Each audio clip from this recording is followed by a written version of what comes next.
What's going on, people? Welcome to Mad Red United. Welcome to Wednesday night, rainy night in Manchester. He's Anne, he's Owen. We're going to break down what is going on with United at the moment. And it feels like my internet is crystal clear. So leave your comments in the box. You was all too willing to do it last night when it was going Pete Tong. So let's see if my internet's clear tonight for everyone in the comment section. Boys, can you hear me loud and clear? Yeah, all good, Eds. Yeah. Let's get into it. Ant, how's it going? How's your day, mate? Even though you work for me, it's just a pointless question, but I ask every single person that when they come on the show. Yeah, same old. I'm good, mate, yeah. Okay, right. I was still going to break the news live. You're sacked. Okay, Owen. What's that? Brutal. Fucking hell, that's brutal on your own fucking brother. Own flesh and blood, Jesus, man. Yeah, that's what Woodward's got us all like, innit? Owen, mate, before we get into that that Halloween name, how's your day been, mate? I don't know, mate. It's a bit shit weather. It's just been a shit day, really, all in all. It's just a bit of a pony week, to be honest. Yeah, man, it's not been the most exciting week on or off the pitch for United. I mean, last night it was a decent win, something a little bit better than what Saturday was, and you know what? Hey, you can't complain with 3-0 win, but let's be honest, the results seem irrelevant at the moment. And while this transfer window is still going on, I don't know one person, everyone who we do media stuff with, everyone who we do YouTube with, they're all absolutely sick to the teeth of this transfer window. It just seems to be the worst one ever. And obviously COVID affected and all that. And how are you finding it now, mate? Is everything... Are you ready to finish? Are you ready to just go with what we've got? Are you hopeful for the last 10 days? We've not spoke to you on here for a while. The guys haven't heard from you. So where are you at with it all, Ant? I'm done with it. It's the same old every season. You hope that they're going to turn the corner, get the deals done early, and look like the Manchester United of the past. And it's the same old. It's Ed Woodward. It's the Glazers. It's the fans. The social media's not helping. The Glazers are spinning all this, and Ed Woodward, it's just going round in one big vicious circle. Teams are spending more money than us. It's simple. The facts are there. Spurs, Wolves, Spurs have got just new stadium, and they're spending more money than us still. Mourinho's getting the backing that he should have got with United with Spurs now, and we are sat here with Van der Beek. That's all we had, and I still think Van der Beek was still a panic buy as well, because just to silence the fans up. But the situation is just beyond. And it's the same old routine with United. Leave it right to the end of the window and tell the fans we tried. Like a few years ago when we went in for Godin with Mourinho, remember it? And it all came out of the blue. That's what they're going to do. They'll throw names in a hat. And we tried to sign him, but it wasn't the right fit and he couldn't do this. Yeah, it's because it's too late. I don't understand that. And all this COVID crap, it just doesn't stick well with me at all, because it's just everyone else is in the same boat and still spending. Aston Villa spent 33 million on a championship striker. Let that sit in and then realise Manchester United. Did you hear the Sky Sports guy this morning go on about United? Yeah, I heard that. That's what all those fans are like. I'm glad someone on Sky Sports has actually come out and said that, because that is basically just repeating what all those United fans are thinking right now.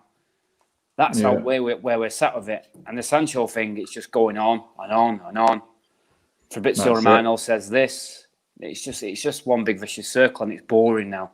That's it. It was my ankle, mate. My ankle finished me. No hope for me after that went twice. Just so that gets that out of the way, because he was quite persistent with that question, mate. I'll give you some credit there. Owen, mate. Centre half. Yeah. Owen, mate. The Glazer family look like Fraggle Rock, says Devil's Reject. Do you know what? They are a bunch of ugly fuckers. You can't shy away from that. They are. I know which one it is. It's got sort of a rat face. It's just, oof. It is one of them, innit? It's the sort of people you look at and go, oh God, I'm glad that's not my boss. It's them, innit? It's one of them. But, I mean, Owen, mate, you've not been on for over a week, mate. A lot has happened since we spoke last. We played a couple of games. A lot's happened in the window for other clubs, mate, not us. I mean, Ant was on about how Spurs have a new stadium and they're still spending money. I mean, ours is pissing water from the roof, and we won't even fucking buy a player still. But I don't know, man. I'm just sick of this Woodward. I'm sick of Glazer. I'm sick of the Glazers' ownership. I've been wearing green and gold scarves since I was 9 years old. Since we were going to Rome for the Champions League final, since Wembley Champions League final, and we were successful for a few years, and it downplayed the whole campaign. And it only seems to come out when we're doing. If we were to sign Sancho now, that would all be silenced. Yeah. And that's what's wrong with the fan base. You need to consistently fucking go for this. Oh, Siri's talking to me there. Sorry, lads. But we just need to consistently. We just need to consistently keep the pressure on, and I don't understand why we're not, as a fan base, fucking aggrieved at this. They're constantly funneling money out of the club. The second we're in the Champions League, they don't want to back us. They don't want to go for a title challenge. They're happy enough with the TV revenue in the Champions League and taking a nice fucking wedge out of it. They never put a pound into the club. They don't give a shit about us.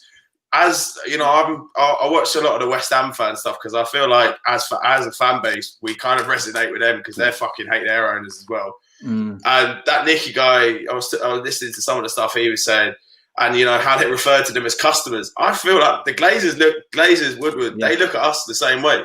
They look at us as customers. They look at me and you as if we're going to go into that shop and spend 60 or 70 quid on a shirt. We're going to spend, nearly the guts of £1,000 on a fucking season ticket. 15, 20 quid each match day. That's all they look at us. We're fucking numbers to them. They don't give a shit about us. And they're just gonna keep running this club into the fucking ground, and it's gonna kill me because this is something I love, and I love since I was a kid, and I'm sure it's the same for the two of you boys. Yeah, it's the sad reality of the majority of football clubs now. Yeah, that is it. I mean, reports aren't saying that Telles is closer. Reports in Portugal are saying that the deal is very close. I mean, if you can't get a deal over the line, you can't get a deal over the line for 14 or 15 million. Then you really are embarrassing yourselves because you touched on it then. Owens touched on it. Our owners, this owners, even Newcastle, who despise their owner, they spent double what we have. They wouldn't. But they wouldn't buy. They wouldn't pay for Morecambe's COVID tests. No. Which fuck me. If that doesn't show that Ashley. West Ham offered to pay for Hulls and they rejected it. So you know what I mean.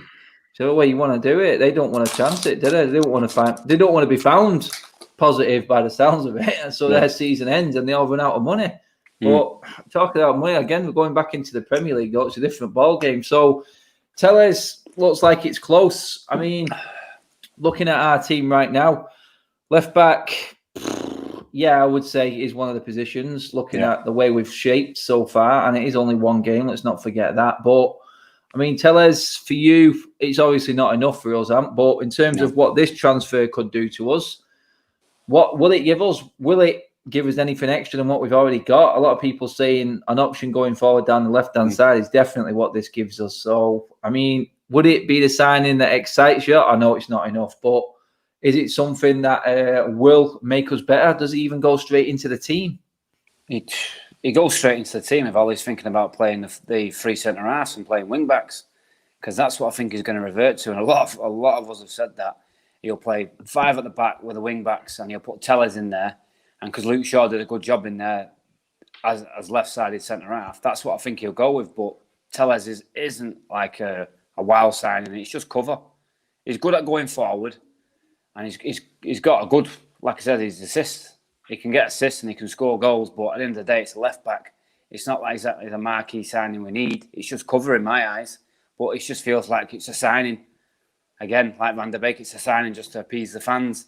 And we should be going for the big marquee signing, which is Sancho, which has took up the whole summer. And it's just dragging again. And this one, like I said, if you can't get anything Portuguese, and I know what you said about the financial situation in Portugal, if you can't get a player off them, then we are screwed. We really are. Yeah, I mean, tell us, a player you like Owen, mate. Watch much of it, see much of him. Does he go in ahead of Shaw for you, mate? Yeah, he goes in ahead of Shaw because I just think Shaw is he's just not really been at the races recently, to be honest. Look, he has come back from an injury, he hasn't been playing a lot, but I don't know, he's just not consistent enough. And I think we said it before, if we look at what we want as a title-winning squad, do we see Luke Shaw as a starting left-back? I don't think anyone says the yes. But do you see Alex Telles as that? For me, not really. He's been linked with a Premier League move for a number of years now. Hasn't ever really materialised for him. I don't watch a lot of Liga NOS. I don't think many people in England do, unless you are Portuguese. I haven't seen a lot of him. From what I've seen, he seems like a good player, but I have my doubts about Bruno coming from the Portuguese league, and I've been proved wrong there. So hopefully he can do the same. But I'm convinced that we're going to fuck it up, and I feel like the only way we're going to sign a footballer now is if Van der Sar sorts it out, because that's what happened with Van der Beek, and we're now linked with Tagliafico, and I reckon he's 28. Like I think he'd be a good signing, but look, it just seems Woodward. I mean, that fucker couldn't run a bath, could he? So I just don't know how he's going to get any deals done, man. That's it. I mean, if you listen to the things that have been said in the media today, I mean, it was leaked to the press, or the press were handed it to actually announce it. And we all seen the statement earlier on. United are set to be the biggest losers out of everyone in the English football, around the 140 million mark for COVID.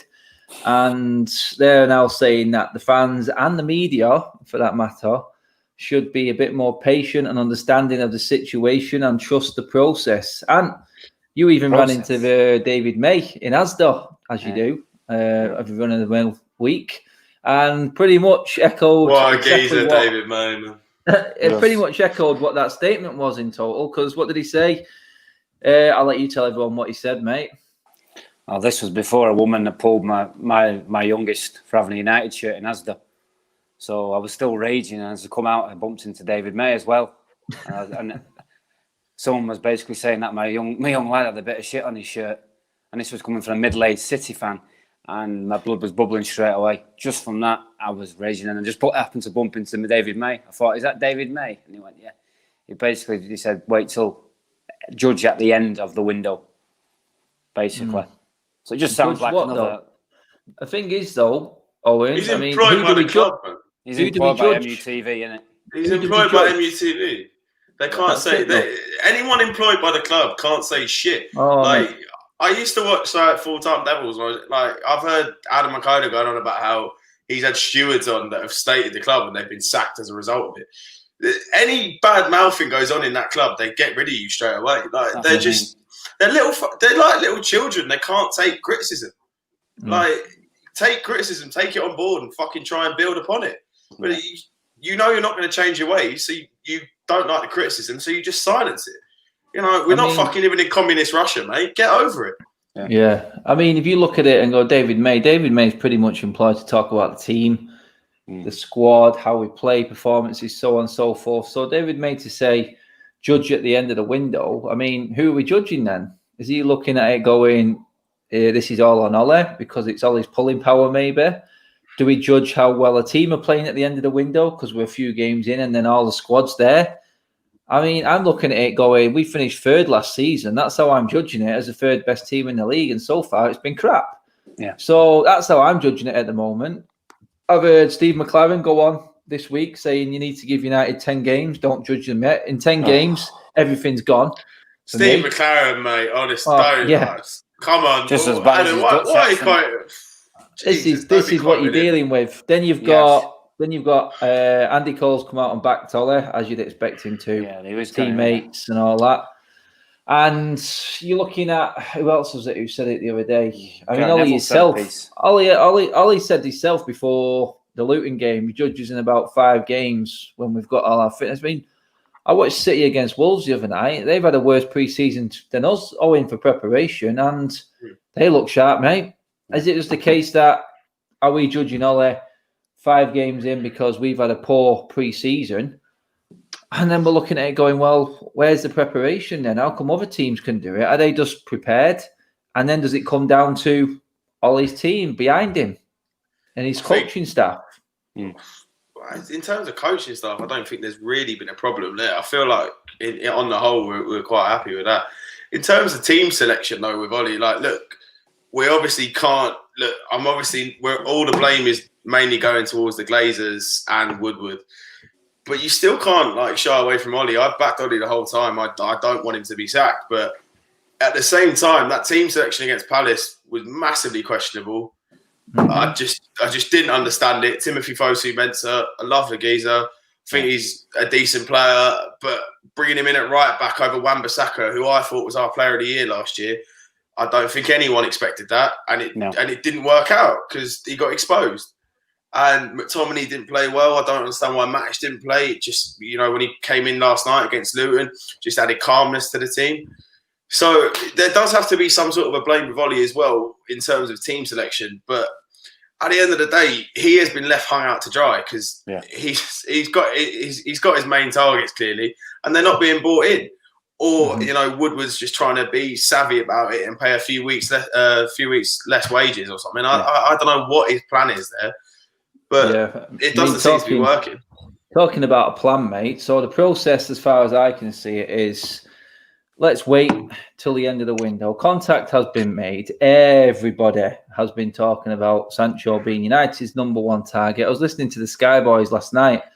Damesh and Tolakai, who was basically saying that we are still talking about Jadon Sancho because United have not come out and said that this deal is dead. We are looking at other targets. There is still something there for United. So I'm thinking, right, okay, the process then. So the process would be, I can only think, wait till the end of the window and see who bluffs first. And then I'm thinking, well, if you don't give Dortmund a chance to get a replacement in, waiting longer towards the end of the window, it's just going to be a stupid tactic because they're not going to let him go. They're not going to let him go, or they're going to want a lot more money. Yeah, they said they're in no position to sell. I was listening to a German football expert on the radio before, and he was basically saying that Dortmund have not moved. The price will not change. If anything, they could just say he's not going or the price goes up next summer, because if Jadon Sancho has come out and stated, the one thing that he has stated for fact is that he wants to play Champions League football. Now, looking at the way we're shaping up, there's no guarantee. I know it's only early days, but there's a lot more teams improved this season and we haven't. Is there any guarantee we're going to be in the Champions League next season? So in terms of a tactic, and for me, it just looks like a clueless one. So them asking us to trust the process, I'm just not having it. I mean, I don't know. I don't know what the process is, and I don't know how it would work waiting this long into the window. I don't know what you think about that. You've got to, like I said, Dortmund have got to have the chance to have a backup ready. And the reports, like Fabrizio Romano said that Ismail Sarr is their main priority if Sancho goes. So Dortmund aren't saying, no, it's off. United aren't saying, no, it's off. So if you've got a backup, why say you've got a backup if you know Sancho is staying?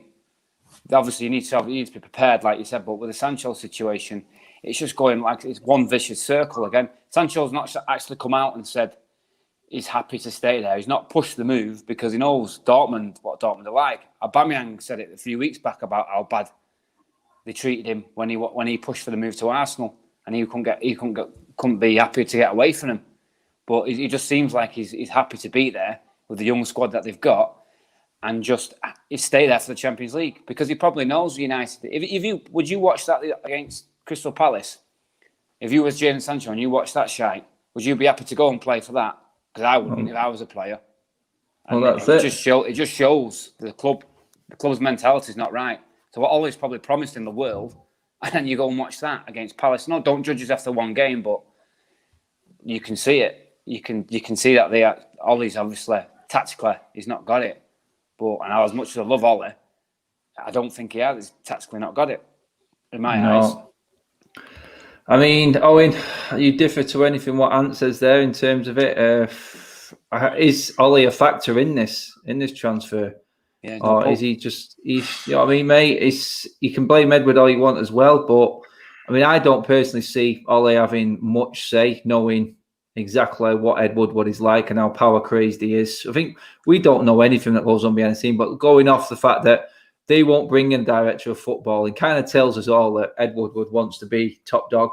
So you've got to look at it and go, I can't really say that this is all his fault not getting a player in, but does, like Ant say, does a player think that way in terms of this club are dragging their heels. The manager's not gone out of his way to make this happen for me. The club don't look like they want to really, really get me because they would have got me already. Is that playing into a factor here, Owen, mate? Because you know what? It's got to be, surely. Yeah. Of course it is. If you watch that performance, like, you know, we lose 3-1 at home to Palace. Like, Palace, you know, they're not a bad side, but they haven't been great. You know, Zaha had been fairly shit last season. I think he only had 3 goals all year. And they made us look fucking... They tore us apart, to be fair. Like, they deserved to win that game. No questions about it. And if you watch that as Jadon Sancho and you're playing with Erling Haaland, Thorgan Hazard, you're flying it in the German league, Jude Bellingham's just come along, you're like, do you know, why the fuck would I join that? Why would I join that, which is a shit show, which could possibly hamper my career? Then all of a sudden they finish 5th, I'm playing Europa League football. He doesn't want to like potentially hamper his career. The geezer's not a United fan. He doesn't, yeah. And you're saying the thing about Ollie, like, you know, Solskjaer is a legend and we all love him. But does he have a massive pulling power in the world? I don't know if he does. I feel like the one player that was a massive possibility that we didn't sign because of Raiola was Haaland. I think that would have been Solskjaer's man, and I think he really wanted Haaland and he was fucking annoyed about it. And I feel like a lot of our fears are being confirmed about what we first thought when Ollie came in, is that he is that bit of a puppet for the fans. And Edward was just doing whatever he likes. And like I've said it from the start, like, and it's been proved with the Ajax thing, Van der Sar is the signing that we need to make. So like in terms of players, we need a director of football. Van der Sar would be the greatest signing we could make as a club, as a director of football. And I feel like if we got him in, we'd be on the right tracks. But as long as that egotistical, small little bald-headed prick is still in the stands, we ain't got no chance of getting him. Prime example, Gareth Bale, Reguilon, phone calls off Jose Mourinho, done. Ole Gunnar Solskjaer, phone call. Who are you? Simon, mate, I'm angry, so I'm going to swear all I like. Cheers. Yeah, I'll get the beat button out. But looking at what else has come out in the news, obviously, Romano's come out today saying that this Chris Smalling deal is pretty much done and dusted. Yeah. It's all going through. And then we're looking at a case scenario where he said if Smalling does go, that United would actually still be looking for a centre-back as well as a forward in the winger and a left-back. 3 signings in 10 days, is it? I mean, I know Romano's pretty good, but this is going to be one hell of a couple of weeks if this is going to happen. I mean, yeah, but you can want a winger, a centre-back and a left-back. I mean, like, I want to get with Margot Robbie. It just ain't going to happen, mate. Like, you know, we all want things. It's about actually fucking doing it. You know, they can want it all they want. If they do it, fair play, but they won't. You can want things all you want. You've got to get rid of players as well. You've got to get rid of players. Thing is, we're looking at a summer where no one has left. Yeah, Jose's interested in Lingard. Don't see that happening at all. I think how is Pereira still here? Like, I don't understand that. He's gone to the radar. If you can't get on a game against Luton, then you should not be at the club. It's as simple as that. I mean, what is he on the bench last night? No, I didn't see him on the bench. Phil Jones until November. Oh, mate, just Phil Jones is getting a fucking testimonial by November. Let's let that sink in there. How convenient that he is injured till November. No, it's just Phil Jones. He does it every time. He's the guy is just an absolute clown and a waste of time. So yeah, I mean, Smalling gone, and then you look at it, even a worst case scenario, and that is that we actually could be having a net spend of 19 million if we don't actually sign anyone. So I mean, wow, I think that would be the ultimate nightmare summer for a lot of United fans, because for every other team to be spending so much money, and then United's powers that be come out with a statement of we are going to be hit harder than any other club in terms of financial. I mean, we're not hit harder than any other club. What that statement means is they're going to lose the most money, but United make more money than anyone else. So I think what they're trying to say is we're probably going to try and, seal up the purse strings, because we need to make sure that the board and the owners and the directors all get their fair cut. Yeah. So we keep everyone happy there. But I noticed that they said the club are the ones that are going to lose the money. So yet again, none of their money, because they'd never spent a penny of their money. Even the 1.2 billion was what United made. So again, we all seen it on the graphs that came out the other week. The Glazers ain't going to put their hands in their pockets to get United out of this hole. The easiest money in the world that you can get or get your hands on as a business is government money. It's lowest interest rates anywhere. So if they've already taken that, which they have in the revolving credit facility, I really don't see how we get these players in the next couple of days. And like, I don't know how you say that name actually there. I'll just say Isaac at the end there. Is it Azari. Azari, that's the one. Azari, Sorry, Isaac. Wolves signed Semedo today. Yeah, that's right, mate. 35 million. Wow. It's a snip. That's a That is a snip. good signing. That is a good sign. I mean, I That's know he had one his of the hand, he had his ass handed to him against Bayern Munich, but let's be honest, everyone is at the moment. But a very, very good player. A very good player. So what's that saying there? United game has been moved to the 4th of October. Yeah, the day before transfer window, deadline day. Oh, God. What would they do without United Sky Sports, really? But what happens if we lose that game to Tottenham? Like, I reckon we go. That's what they're doing it for. We'll go mental. Sky Sports is a 24-hour all the way through from that game to transfer day on United. I'm telling you. We'll go. But I reckon, if we haven't signed Sancho, we'll do some stupid shit and panic buy like someone like David Brooks. I'm like, you're saying no, but like, I feel like there's a panic buy coming there. If we haven't signed some, don't even. I mean, to be fair, that's better than David Brooks, because at least he's not a bad player, but he's not. Who did you say? Perisic on loan. Oh God, man! I mean, I'd rather him on loan than David Brooks right now. Mourinho, we're doing somersaults right now if we got Perisic. Wolves are in for Douglas Costa. Well, where did that come from? That came out today as well. Because George Mendes. It is one. Devil's Aces. Devil's Aces has just sent you to an early grave. Oh,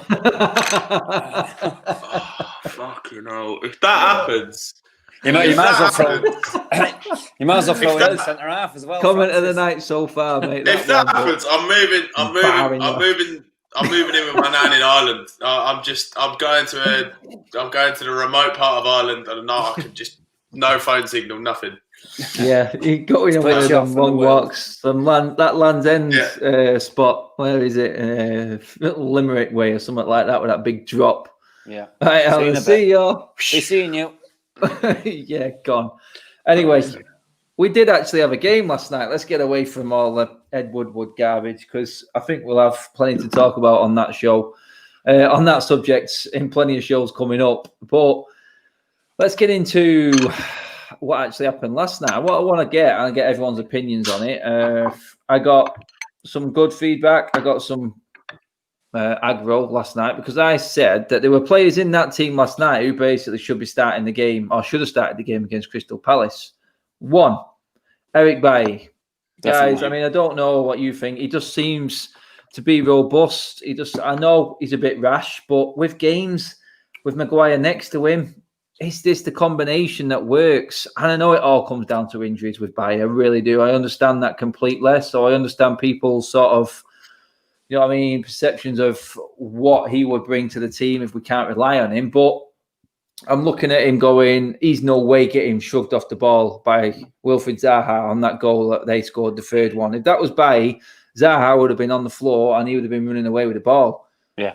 I just look at it and go, Bailly, for me, from last night, has to start the game at weekend. I don't know what you guys think. And is he coming in for you? Totally agree with you. He just doesn't know messing around with Bailly.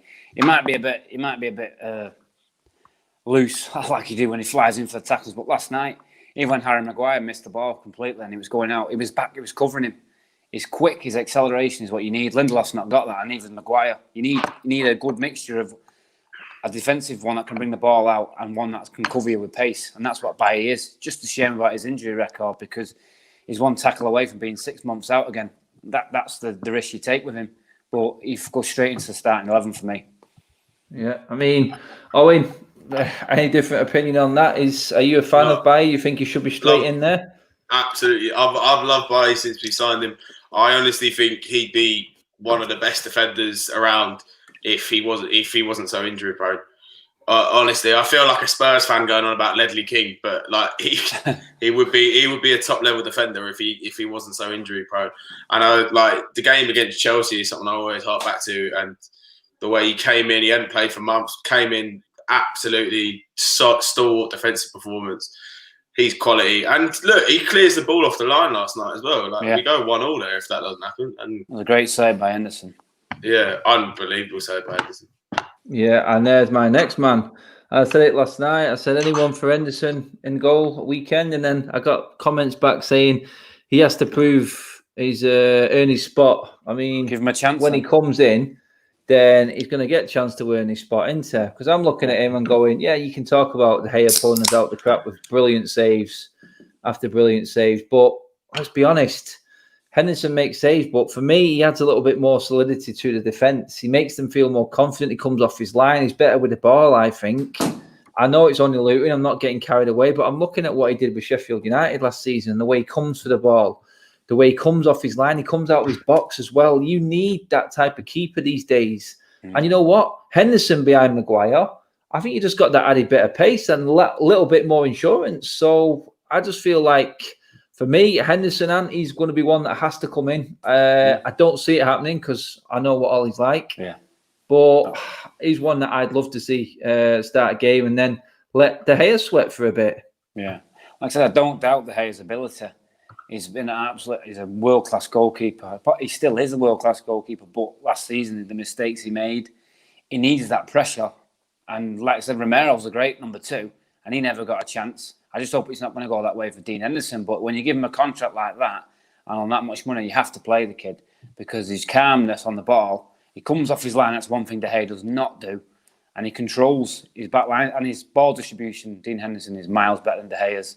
So like someone said, he needs to give him the chance. He needs to prove himself. Well, prove it.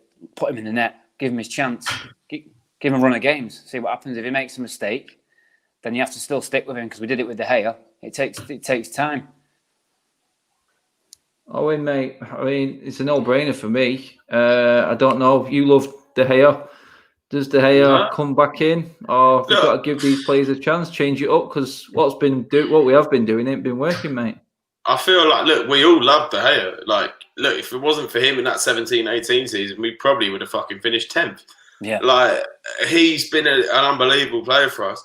But I feel like football's a cutthroat business. There's no room for sentimentality anymore. I mean, Henderson, to me, is the better keeper, so you start him. Like that save he pulled off last night. Obviously, look, as you were saying, it's Luton. You can't get yourself too gassed about it. But the way he was last season, I mean, look, we all seen the highlight reel they had on Sky before the game. He's pulled off amazing saves. Yeah, and he did make a couple of mistakes. But again, he's 23, I think. Like, still learning his trade. And I feel like he's not going to start. I think we're all in agreement with that. But that De Gea will start. But I feel like towards the end of the season, Henderson will take over as the number 1, to be honest. I think that's how I feel about it. Anyway, like how Chelsea done it with Cech and Courtois, sort of. I feel like that's what we'll try and do.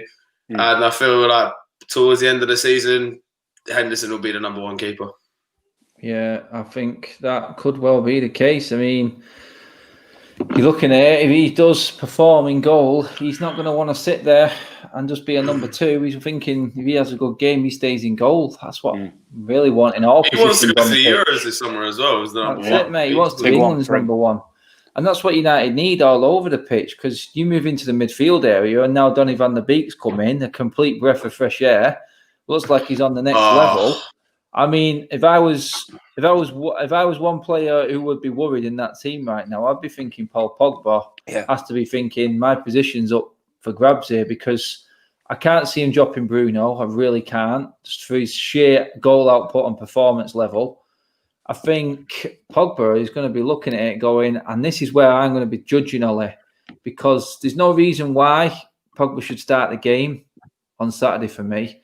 I think there's players that are playing better than him, and is he going to pick the big name player? This is where I've got an issue with Ole and what he does and how he picks players, because I thought he should have dropped Rashford, and everyone knows how much I love Rashford, but a game out, and then they come on last night. All three of the subs that came on last night looked sharp. They really did. It's Luton, don't get me wrong. But I'm just looking at the players' sort of mentality and his attitude towards the game, and they were all brilliant, and they just polished Luton off within a 5-minute spell. But I'm looking at Donny van de Beek there and going, wow, if you could drop Bruno down into a number 8 and play Donny van de Beek behind the front line, we may be on to another combination there that looks like it's a no-brainer to me. But what we see, Ollie doesn't. And I'm just wondering, will this weekend be the moment when he finally says, you know what, I have to play the players that deserve a chance and I'm actually in form rather than the names? Because Pogba can win you a game out of nothing, but you know what I mean? You've got competition for places now. So does Pogba start? How is your midfield setting up at weekend? Do you drop anyone on? Yeah, I totally agree. I think football should be all based on form. It shouldn't be based on favouritism or anything with Pogba. I personally think Pogba's not fit. He's just had, obviously, he's come back from COVID, and he didn't look right. His passes were sprayed against Crystal Palace. He was lazy. He was had his hands, like I said, his hands on his hips. He weren't getting back. I don't think he's fit. I think you need to at least give him that time up on the bench, and obviously Van der Beek to take his place. And Bruno, in my opinion, it's Bruno, Matic and Van der Beek for me. Even though I do like Fred, and I think between Fred and Matic is a tough one. But it'd be Matic because of his calmness on the ball and his experience. I don't think Fred's quite got that. Sometimes he's a bit lackadaisical in a CDM role. So Matic, Bruno and Van der Beek for me. I mean, Fred actually, I thought had an all right game. I thought his energy levels were decent, Owen, mate. But is it Matic again for you? The stability factor, mate. It's a big thing, isn't it?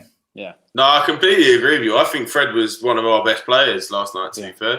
I thought he had a great game. Yeah, and last season for that period before COVID, like he was phenomenal. And you know, he does get a little bit of slagging, which I think is completely unfair. But yeah, for me it's Matic. Like I do like Fred, but I feel like Matic just calms down the whole team. When he's on the ball, he just looks calm, cool, collected. So I completely agree with Matic, Bruno, and Van der Beek. Van der Beek has looked like a fucking class act since he signed for us, man. Any interview he does, he just puts himself across really well. And the 100 odd minutes he spent on the pitch, he's been phenomenal. He's got a goal as well, like the one against Palace, and he got man of the match last night as well. You can't fault him so far. I mean, look, it's only 2 games in, so you can't completely judge him, but he looks quality at the moment, and hopefully he keeps it up. Yeah, I mean, Robert says there, he'd do a massacre. Rashford, De Gea, Pogba off for a few matches. I mean, I just thought, you know what, I just wanted to see, and it just intrigued me a little bit, because when a striker gets a goal, and these were goals from open play as well, believe it or not. We actually started scoring goals other than penalties, even though we had to get our customary one last night. But I just want to see now, like, how Rashford and Greenwood crack on from there. Greenwood has to start at weekends. Yeah. Perfect play to play against Brighton. A lot of people have actually said going into that, I don't want to get too much into the game. I just want to talk about our team. But there's going to be a bit of defending to do as well against Brighton, I feel, in the weekend's game. So you've got to look at it and go, right, okay, has Rashford got it in him now? Or do you go super, well, not negative, but super safe in putting someone like Daniel James in, who's just going to run around? How is that safe? Because he just runs. He does more defensive work. He does more defensive work than attacking. That's the problem I've got with him. His energy level. It's not a good, it's not. He's not a good foot. Like, I don't mind. Like, he seems like a good lad. I don't want to say anything bad about him, but he's not a United level player. No. He should not be starting for us in the Premier League. I mean, he should not be starting for us in the Premier League. David, 100% I take some. I don't. That's a silly question, mate. That's just a stupid question, mate. That's ridiculous. Is the Pope a Catholic or what, Keith? Yeah. It'd be straight in. Unreal. Like you said there, I think glory, mate. Yeah, you said it, mate. I mean, Rashford is a great player, but has really bad games. I think that goes for the likes of Pogba as well, because Pogba can be world class, and then he can have a game like he did against Crystal Palace. And you know what is? You don't know what's coming, what player you're getting, and that's the problem with United at the moment. The inconsistency levels are crazy because they'll go on a little run, you think we've cracked it. There's no way that anyone can stop this team, and then all of a sudden we beat ourselves. But for me, I mean, I'm looking now, going. Cheers for that super chat, mate. That's the biggest one I think I've had. That cheers, Jonathan and Cherry Smith. There's the case of Corona sorted. Yeah. That's a 942s. That is, mate. Jesus. Yeah.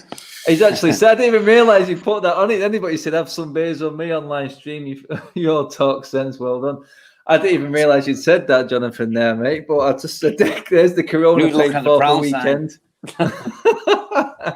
Yeah, no, much appreciated. Everyone else who does jump in and do the super chats as well. Don't forget, quickly before I forget this, the competition is still running from Sunday's show. It is getting very, very interesting. I'm having to narrow it down, actually. The way I'm going to judge it is after we go off air tonight, I'm just going to ask the boys, and I'm going to ask a few of the other panelists just to give me their top 3 best United goals and most important goals. And then if anyone who has picked them goals, they're the ones who are going to be shortlisted, because there has been a massive variety of goals. I mean, I'm just going to go through a few of them with the guys in a minute just to finish the show off, but I'll just get through this super chats as well. Hey guys, sorry late, I've discussed the thing saying Man United have to make 65 mil a quarter for their lenders before anything else.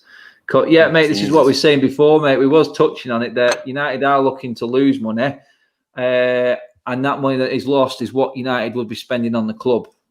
The money that is that we do make, I think we will be saving for the shareholders, for the directors, for the owners. I think, Stephen, that is where that money is going, mate, and it's a valid point. They do seem like they have to make a certain amount for themselves before they spend on the club.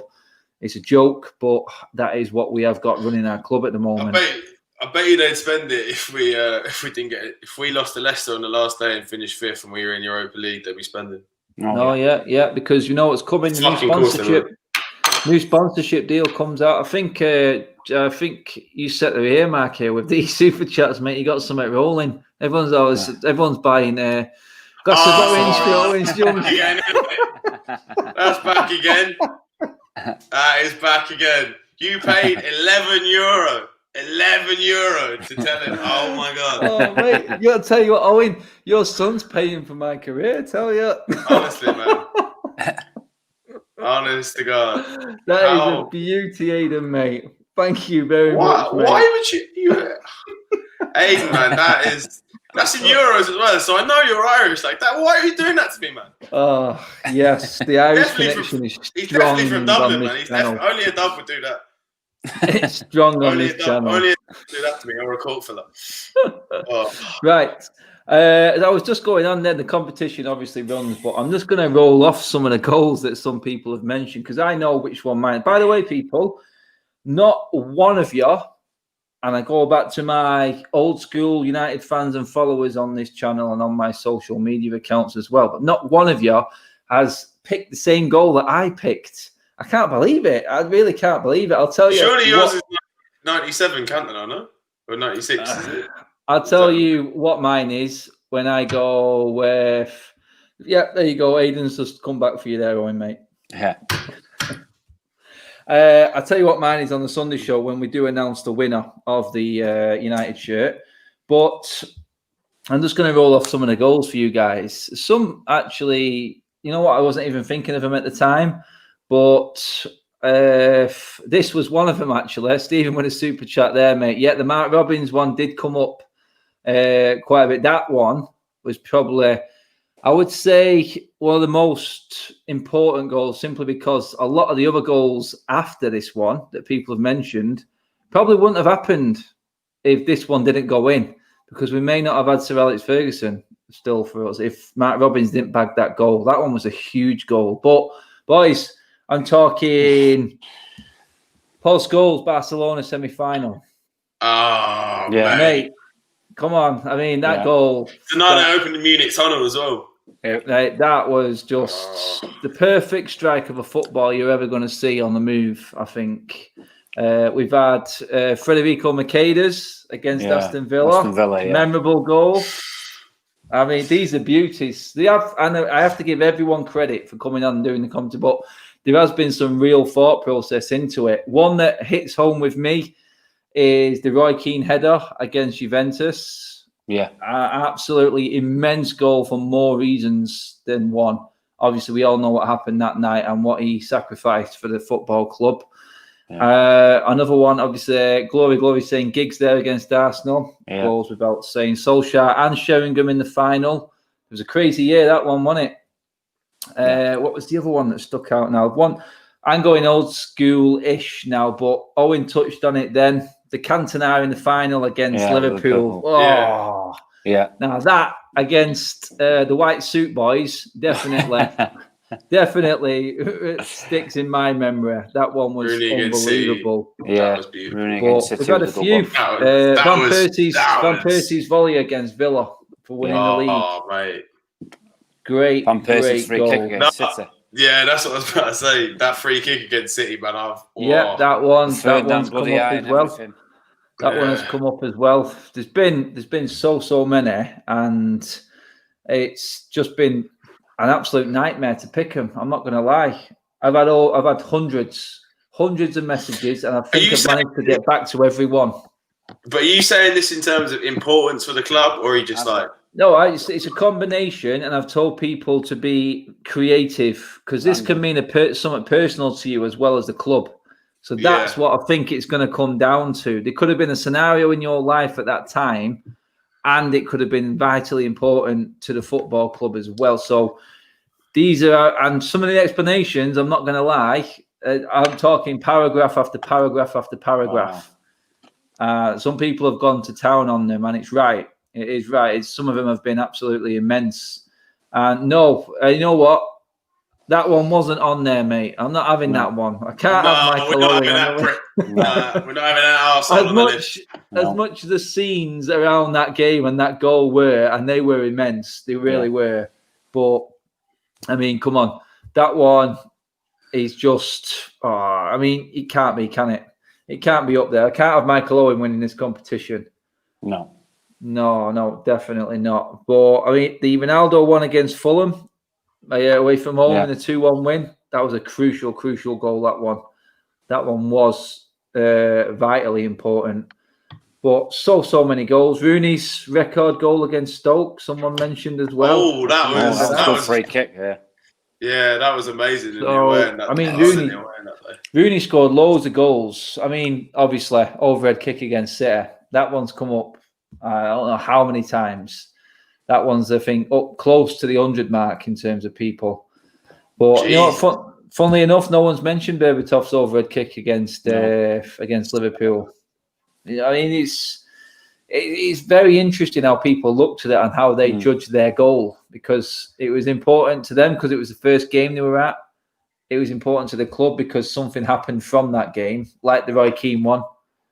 I can't pronounce that name, the first one. I just can't read very quickly. Goal. I've got. That was a banger. But you know what? That came. I think the game after. That came the game after the Makeda. I'm pretty certain. Or was that? It was around the same time because I was in America at the time. So I remember. We didn't win the Champions League that year, though. No, we did not. This was the era of Ronaldo's last year. This was the year of Rome and me crying on my dad's shoulders on the way back to the hotel in Rome. That was Tevez, Berbatov, Rooney, and Ronaldo. Yeah, that one. Yeah, I mean, Cantona free kick against Arsenal, top bins. Remember that one very, very well. Cantona against Sunderland, the chip. Yeah. Do you know what? One of my ones, which is quite a new one, would have been the cut semi-final when we beat Everton when Martial scored in like the 90. Literally one of the last kicks of the game. It has been brought up. That was honestly beautiful. That was just a mental moment. I hate to say this one, but I'm not his biggest fan. But in terms of trophy drought, with United, Lingard's winner in the last minute in the FA Cup final. That's my favourite moment of all time. Yeah, no, that one. This is what I mean, because then you've got to add into the competition the younger fans, the younger fans, and Alfie's one goal that came up, probably as much as Ollie's Champions League final goal. Would you believe it or not? Was the Rashford penalty against PSG? That was because people remember the scenes as well as the quality of the goal and what it meant, and the minute of the game. They probably remember all the celebrations and everything as well at the time. And you know what? That's what you've got to try and judge it. That's what I'm dealing with. That's what I'm trying to judge. I'm not being a down on that one, but what happened after it? So that's it. I know. For that moment, we were untouchable. That moment was fucking beautiful. I was in a pub in Manchester with a few of my dad's mates, and we just like knocked over a shitload of beer and jumped up and went mental. And they're the moments we live for as fans, and that's what's beautiful about Rooney's volley in anger. Yeah, that was the one. The volley in anger. The rage volley. That one. Yeah, that one was immense. Right, that pretty much sums up the show, everybody. It has been interesting to say the least, and I think it's only going to get more interesting going towards the end of this window. And obviously, by the time that window's shut, we'd have played Brighton. We'd have played another Carabao Cup game, and we'd have played Spurs. Yeah. Where we will be after that, I do not know. But I will be back this week again. I'm back on Friday again. I think it may be, I'll be back on Friday before doing the preview show. So do join us then. We'll have a few more of the guys on as well on that one. And obviously stay tuned. If anything does break, we'll come bring it out and discuss it as always. But we're just hoping for some good football now because I haven't got any hope in the transfer market. That's it. That is it. Boys, I'm just going to give the people a shout out for your socials where they can catch you. Owen, where they catching you, mate? YouTube, Facebook, Twitter, Instagram, CotneyRed99. My personal Instagram is OwenRoch1, spelt the way it's on the screen because you lot spell it differently. Yes, we do. Yeah, we do spell it differently. And what's your socials? Facebook or Twitter at ants.88 on Twitter mainly more on there than it is on Facebook. Yep, that's the one. Oh yeah, just a quick one. The Sparky goal against City when they beat us 5-1, great goal. And you know what other Mark Hughes goal was good? The one against Oldham in the semi-final. Yeah. Oh, last minute to keep us in it. And then Kanchelskis did the job back at Main Road. I'm going to leave it on that note. Oh, God, glory days. Anyway, people, you take care. Do give the video a like and subscribe if you're watching for the first time. I will see you on Friday. Any news? Well, I won't get my hopes up, but you never know. You never know. Stranger things have happened. See you soon.